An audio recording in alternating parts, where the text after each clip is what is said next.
तो welcome to टेकोडाइल। बहुत ज़्यादा फ्रीलांसर ने मुझे लिंक्डइन के ऊपर ये मैसेज किया है कि उनका अकाउंट परमानेंटली सस्पेंड हो गया है अपवर्क से, और कुछ का तो वैसे ही सस्पेंड हो जाता है, उनने कुछ किया भी नहीं होता। और ये ज़्यादातर मसला न्यू फ्रीलांसर के साथ होता है। तो आज हम इस वीडियो में देखेंगे कि आप ऐसे जो अकाउंट हैं अपवर्क से वो रिकवर कैसे करा सकते हैं आसानी से। और मैंने भी काफ़ी जो फ्रीलांसर है उनकी हेल्प की है पिछले अरसों में, क्योंकि उनके जो अकाउंट है परमानेंटली सस्पेंड हुए थे उनको जो है फिर हमने रिकवर आसानी से करा लिया।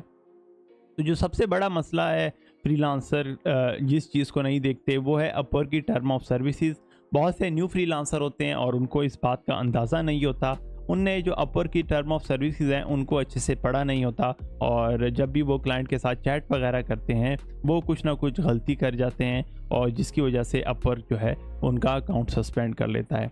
अब इनमें से जो सबसे बड़ी गलतियां हैं वो तो हम डिस्कस करेंगे। उसके बाद हम क्या करेंगे कि अपवर्क को जैसे एक अपॉलजी लेटर है वो हम भेजेंगे, और उसमें जो चीज़ें होंगी फिर वो भी आपने जो है आगे मैं आपको बता दूंगा कि आपने क्या क्या लिखना है।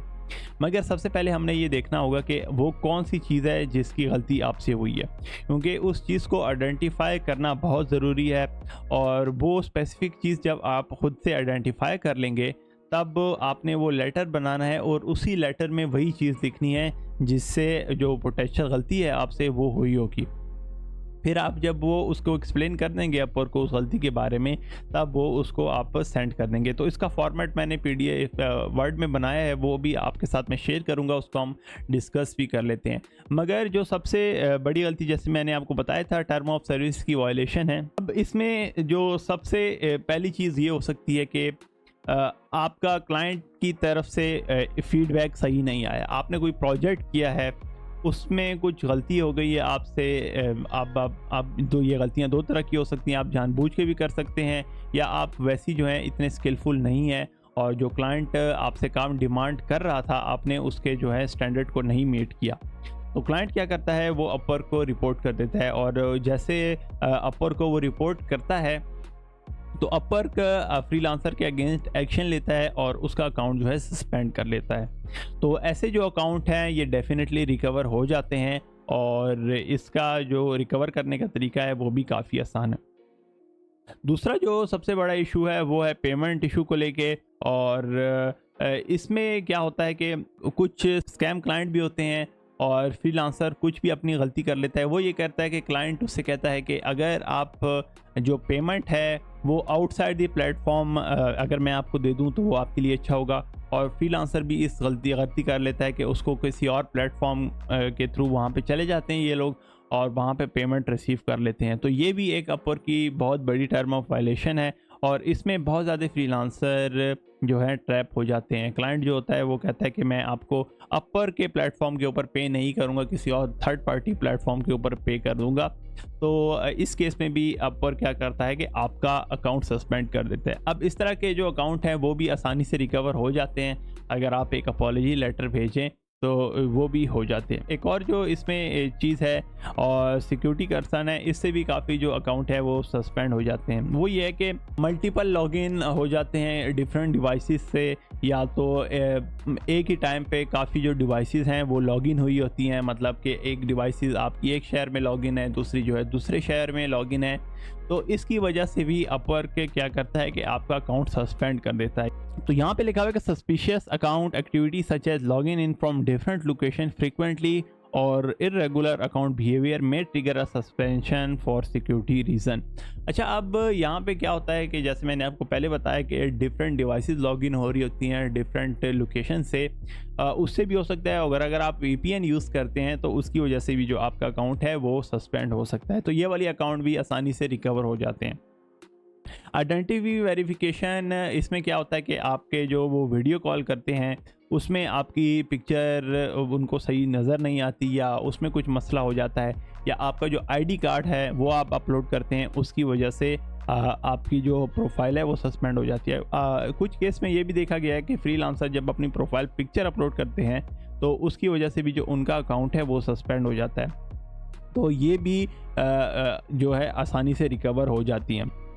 दूसरी इसमें जो सबसे बड़ी है और मेजॉरिटी ऑफ फ्रीलांसर वो इन दो जो गलतियां हैं उनसे ट्रैप हो जाते हैं। एक तो ये कि आपने कभी भी ईमेल, फ़ोन नंबर या कोई भी कॉन्टैक्ट डिटेल अपवर के चैट में वो नहीं जो है क्लाइंट के साथ शेयर करनी। और आप जो है अगर ये इंफॉर्मेशन शेयर करेंगे क्लाइंट के साथ चैट में तो आपका अकाउंट सस्पेंड हो जाएगा। अच्छा, इसमें एक और है कि अगर आप क्लाइंट के साथ आउटसाइड दी प्लेटफॉर्म भी चैट कर लेते हैं और अगर आपने किसी बाहर पे प्लेटफॉर्म में फ़र्ज़ करें टेलीग्राम पे या व्हाट्सएप पे या कहीं और अपवर से बाहर चैटिंग की है तो उस केस में भी आपका अकाउंट सस्पेंड हो जाएगा। अच्छा, अब इसमें ये होता है कि वो कभी कभार कहते हैं कि आपका अकाउंट परमानेंटली सस्पेंड हो गया है और अब आपको जो है वो अपील करने की ज़रूरत नहीं है। तो आपने सबसे पहले करना क्या है कि अगर आप अपने गूगल पे चले जाएं और यहाँ पे आपने लिखना है कि अपवर अकाउंट सस्पेंड परमानेंटली, तो आपको ये लिंक शो होने शुरू हो जाएगी, अपीलिंग एन अकाउंट सस्पेंशन। तो जैसे ही आप इसके ऊपर क्लिक करेंगे तो ये आपको इस तरह के पेज के ऊपर ले आएगा। सबसे पहले जैसे मैंने आपको बताया है, आपने ये वाली चीज़ें समझनी है कि आपसे क्या गलती हुई हुई है। तो ये आपने नहीं कहना कि आप अपवर को ये आपने मैसेज नहीं करना कि मुझे नहीं पता कि क्या गलती हो गई है और आपने तो वैसे ही मेरा अकाउंट सस्पेंड कर दिया। ये आपने अपवर को कभी नहीं कहना। इसकी वजह से फिर आपका जो अकाउंट है वो फिर कभी रिकवर नहीं होगा। आपको खुद पता लग जाएगा कि आपने क्या गलती की है। जो जो चीज़ें मैंने आपको बताई हैं उनमें से आपने कोई ना कोई गलती की होगी या आपको नहीं याद आ रहा तो आप एक दो दिन की अपनी जो प्रीवियस एक्टिविटी है उनको मॉनिटर करें कि आपसे क्या गलती हुई है। तो आपने करना क्या है कि यहाँ पे जाना है और फाइल एंड अपील नाउ के ऊपर क्लिक कर देना है। आपको ये जो है इस तरह के पेज आपको दिखाने शुरू हो जाए। अगर आपको ये इस तरह का पेज नहीं दिख रहा तो आप यहाँ पे कॉन्टैक्ट सपोर्ट के ऊपर जा सकते हैं और जैसे ही आप इसके ऊपर चले जाएंगे तो आपको यहाँ पे चैट विद सपोर्ट नज़र आ जाएगा। चैट विद सपोर्ट करेंगे तो आप यहाँ पे ये सबमिट कराएंगे कि सबमिट एक टिकट करा देंगे और आप जो है इस तरह एंटर कर देंगे। उसके बाद जैसे ही आप यहाँ पे अगर करेंगे तो आप इसी की ये जो टर्म है इसको कॉपी कर लेंगे। ये उस केस में जब आपको ये वाला जो पेज है वो नज़र नहीं आएगा तो आपने यहाँ पे इसको पेस्ट कर देना है और सेंड कर देना है। तो जैसे ही आप इसको सेंड करेंगे तो यहाँ पे आपको कुछ ना कुछ ऑप्शन दिखाने लग जाएगा और आपने वो वाला ऑप्शन सेलेक्ट करना है जहाँ पे वो आपको ऑप्शन देखें आप क्रिएट टिकट करें। तो फिर आप जब टिकट क्रिएट करेंगे तो उसमें भी वही एप्लीकेशन जो है वो आप लिखेंगे। तो आप यहाँ पे no I need more help लिखेंगे और उसके बाद जब आप लॉगिन होंगे तो आपको यहाँ पे एक ऑप्शन शो हो रहा होगा कि आप टिकट करें। ये उस केस में जब आपको जो ये वाला पेज है वो शो नहीं हो रहा होगा। अगर आपको ये वाला पेज शो हो रहा होता है तो आप यहाँ पे जो है ईमेल लिखेंगे। अच्छा, इसमें आपने वो वाली ईमेल लिखनी है कि जहाँ पे जो है आपका अपवर्क अकाउंट जिसमें रजिस्टर हुआ होगा आपने यहाँ पे वही वाली मेल रखनी है। उसके बाद आपने कंट्री ऑफ रेजिडेंस लिखना है जिस कंट्री में आप हैं और वहाँ पे जो है डिस्क्रिप्शन आपने यहाँ पे लिखनी है। अब वो जो डिस्क्रिप्शन होगी वो हम देख लेते हैं। अच्छा, ये जो डिस्क्रिप्शन है ये दोनों जगह पे सेम रहेगी। अगर आपको ये वाला पेज नहीं दिखता आप वहाँ पे टिकट उस तरह सबमिट कराते हैं चैट सपोर्ट के ऊपर तो ये तकरीबन जो है दोनों सेम ही हैं। तो आपने यहाँ पे ये लिखना है।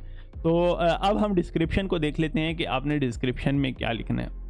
तो अगर हम यहाँ पे आ जाएं इसके जो अपॉलॉजी सा लेटर है उसमें सबसे पहले तो आपने अपना नाम लिखना है जो आपका फुल नेम है और जो आपकी प्रोफाइल के ऊपर डिस्प्ले हो रहा है अपर की प्रोफाइल के ऊपर। उसके बाद आपका जो है एक यूज़र नेम होता है अपर के ऊपर।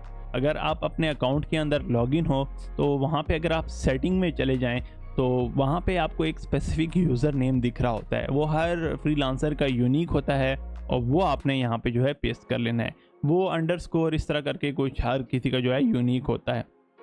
और यहाँ पे आपने अगेन जो है अपनी ईमेल लिखनी है जो कि आपकी अपवर्क के साथ एसोसिएट हो। उसके बाद आपने यहाँ पे सब्जेक्ट में लिखना है request for account review and apology for term of service violation. मैंने जैसे आपको बताया है कि हम ये चीज़ लेके चलेंगे कि आपसे कुछ ना कुछ जो है टर्म ऑफ सर्विस की वायलेशन हुई है। उसी केस में अपवर्क आपको एक चांस देगा और आपका जो अकाउंट है वो फिर रिकवर हो जाएगा। तो अब हम लेटर को स्टार्ट करते हैं और यहाँ पे अगर हम नीचे जाएं तो आपने लिखना है dear Upwork support team. I hope this message find you well. I am writing to express my sincere apologies and to request a review of the recent suspension of my upper account due to violation of upper term of services. तो आपने जो upper term of services है उनके ऊपर ज़्यादा focus करना है, तो ये चीज़ आप थ्रू आउट इस जो अपॉलॉजी लेटर है इसमें नोट करेंगे। और एक और जो चीज़ है, आपने बार बार ये मेंशन करनी है कि आप एज अ न्यू फ्रीलांसर हैं, आपको ये चीज़ पता नहीं थी और आपसे जो है अनजाने में ये गलती हो गई। As a new freelancer on Upwork, I was not fully aware of all the platform rules and guidelines. In my attempt to start my freelance career, I made some decisions that unknowingly violated Upwork policies. तो हमने cover letter के शुरू में अपर को ये बता दिया कि यार हम जो है न्यू फ्रीलांसर हैं और हमने जो अपर की जो टर्म ऑफ सर्विस को सही तरह पढ़ा नहीं और हमसे कुछ ना कुछ जो है वायलेशन हो गई। Here is what happened. अच्छा, अब ये जो है ना, हेयर इज़ व्हाट हैपेंड, आपने ये तो इसकी हेडिंग वगैरह इस तरह दे देनी है। यहाँ पे जो चीज़ें मैंने आपको पहले बताई हैं ना कि आप में से इनमें से कोई ना कोई गलती हुई होगी। अब आपने फ़र्ज़ करें आपसे ये वाली गलती हुई हुई है कि आपने जो पेमेंट है वो आउटसाइड द प्लेटफॉर्म लिया है, या तो कम्युनिकेशन की है कि आप किसी क्लाइंट के साथ आपने कम्युनिकेशन किसी थर्ड पार्टी ऐप के थ्रू कर लिए, तो फिर आपने उसको एक्सप्लेन करना है। यहाँ पे अगर हम एज अ एग्जांपल ले लें तो इस केस में हम ये लेके चले हैं कि मे बी जो पेमेंट है वो आपने कोई जो है चेंज कर दिया है। To facilitate my work on Upwork, I assisted another individual in setting up an client account on the platform. Due to specific circumstances, we encountered challenging with the setting up a payment method that led me to temporarily use my own payment detail. Additionally, I conducted transaction between our account to test the platform functionalities, unaware that these action could violate the Upwork policies. तो आप Upwork को जो है साफ साफ बता देंगे, जैसे कम्युनिकेट करना चाह रहे हैं तो आप अपर को कह देंगे कि मुझे पता नहीं था, मैं समझ रहा था कि आप किसी और जो प्लेटफॉर्म है उसके ऊपर भी कम्युनिकेट कर सकते हैं क्लाइंट के साथ, या जो पेमेंट है आप वो रिसीव कर सकते हैं। तो आपने जो है इस तरह एक चीज़ लिख देनी है, मतलब जो आपसे प्रॉब्लम हुई होगी उसको आपने इस तरह डिफाइन करना है कि आपसे ये गलती हो गई है और आपको जो है पता नहीं था और जो आप हैं एक चांस के मुस्तहिक हैं। Upon reflection, I realized the gravity of my mistake and the importance of strict adherence to Upwork policies. This experience has been a learning opportunity for me. अच्छा, अब ये आप इस चीज़ के ऊपर गौर करें कि ये आपके लिए लर्निंग अपॉर्चुनिटी है। तो आप अपर को कुछ जो है उनकी जो सपोर्ट टीम है उनको ये एहसास हो जाएगा कि ये जो फ्रीलांसर है उससे कुछ ना कुछ गलती हुई है, मगर ये जो है लर्निंग इसकी अच्छी है और ये चाहता है कि फ्यूचर में इसके ये वाली गलती ना हो, तो अगर इसको चांस दिया जाए तो ये वो गलती नहीं करेगा। Underscoring the need for thorough understanding of platform guideline. Upon discovering the violation and thoroughly reviewing upper guideline, I now recognize the gravity of my oversight. Upwork not only support me financially but also serve as a crucial platform for my professional growth.